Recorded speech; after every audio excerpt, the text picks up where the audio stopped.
ka na kung ako muna yung mauna. Pasensya na din sa mga grades ko na nakita mo na mabababa. Pero ngayon ay babawi sa'yo, kasi baka magalit sa'kin ang baby ko.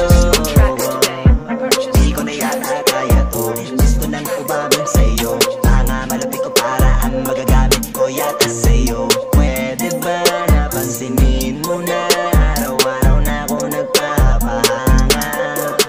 Mahal kita, alam mo ba na masaya pag ika'y nakikita?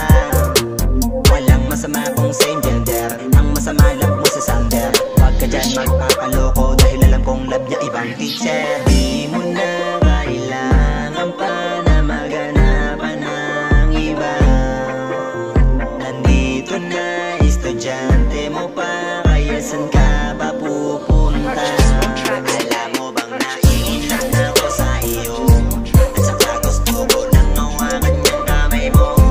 Pero parang ang daming gusto sa'king mauna, o sige igagawa na lang kita ng kanta. Sana sir mapansin mo yung ginawang kanta sa'yo. Inaalay ko po ito para ako ay iyo maging gusto. Ang cute mo naman pong tingnan, ang sarap mo namang halikan. Pag napasa akin ay araw-araw ko nagagalingan. Araw-araw inaantay na sana'y maisabay. Inaantay ko sa pagkain o kahit saang lakbay.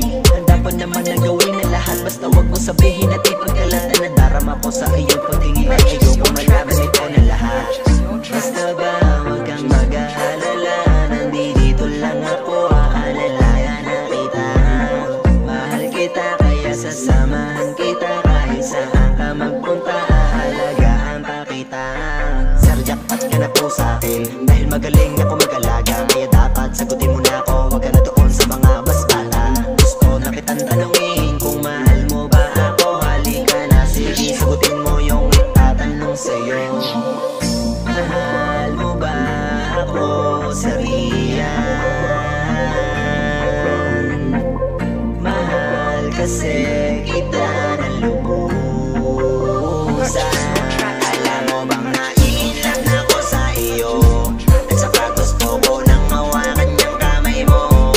Pero parang ang daming gusto sa'king mauna, o sige igagawa na lang kita ng kanta. Alam mo bang naiilang ako sa iyo, at saka gusto ko nang hawakan yung kamay mo. Pero parang ang daming gusto sa'king mauna, o sige igagawa na lang kita ng kanta. Alam mo bang naiilang ako sa iyo, at saka gusto ko nang hawakan yung kamay mo. Pero parang ang daming gusto sa'king mauna, o sige igagawa na lang kita ng kanta. Makinig ka sa'kin sir.